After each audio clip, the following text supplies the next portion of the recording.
There's a moment we all know too well. You're at a gathering, relaxed, enjoying yourself. Then suddenly, someone throws a remark your way.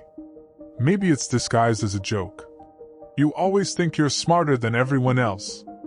Or maybe it's sharper. Honestly, I don't know why they even listen to you. Your chest tightens. The instinct is immediate.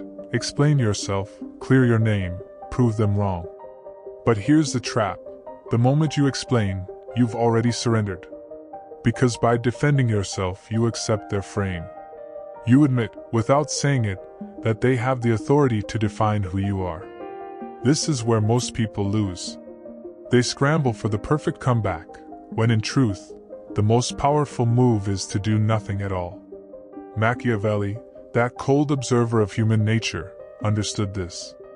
He wrote that it is better to command perception than to chase truth. Because perception, not truth, rules the world. And silence, calm, deliberate silence, is the weapon that flips the balance instantly. Picture a lion in the savannah. Accuse the lion of being dangerous. Does it roar back in protest? Does it explain that it only hunts when hungry? No. It stares. Silent. And in that silence, everyone feels the truth more deeply than words could ever prove. The same applies to us. Your silence unsettles. Your calm refusal to play their game exposes their desperation.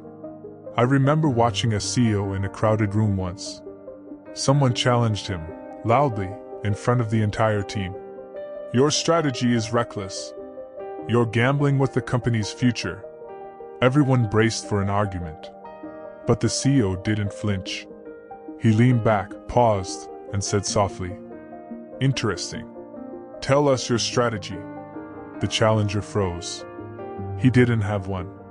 The room turned, not against the CEO, but against the man who had spoken. That's the essence of power, not striking harder, but making your opponent reveal emptiness. And this principle is ancient. The Stoic philosopher Epictetus once advised, "If someone speaks ill of you, do not defend yourself.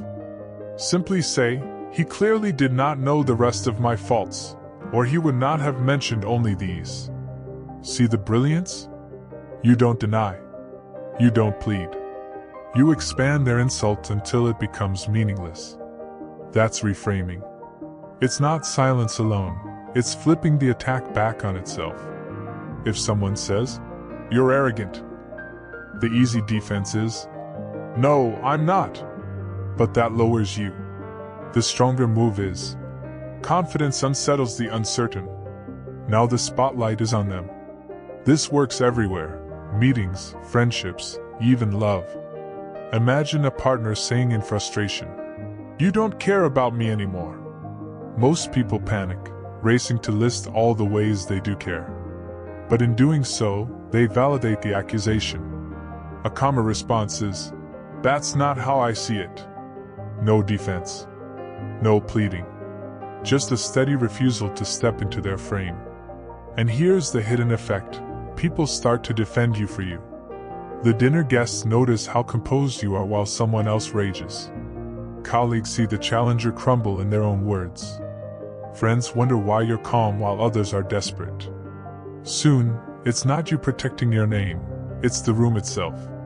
This is the difference between reputation and aura. Reputation is fragile. It depends on constant maintenance, explanation, performance. Aura is silent, untouchable.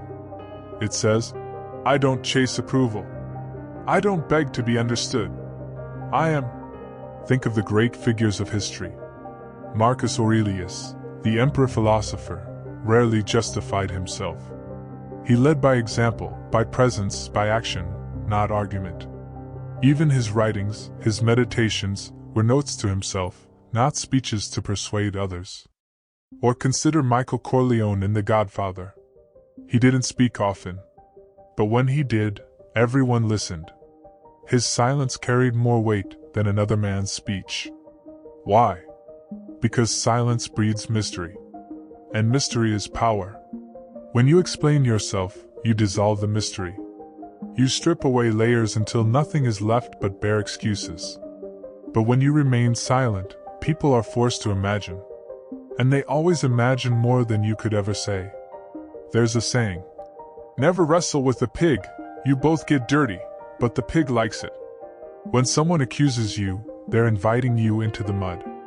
The moment you argue, you've accepted the invitation. But when you stay composed, you remain untouchable, while they thrash around, dirtying only themselves. And here's the paradox. The less you fight to protect your image, the stronger it becomes. Because those who need to defend themselves reveal weakness. But those who don't project strength. The next time someone challenges you, pause. Don't defend. Don't explain. Let your silence work. If you must speak, use the cut, not the plea. A simple, noted, or think what you like, or the sharpest of all, curious that confidence unsettles you. These phrases don't invite debate. They close it. And they leave the accuser exposed, speaking into the void. This is the highest level of presence. It's what the ancients called ataraxia, freedom from disturbance. It's not indifference, but mastery. The calm certainty that others' words cannot define you. So the next time you're tempted to defend yourself, remember the lion. Remember the emperor. Remember the silence that shakes the ground more than any argument.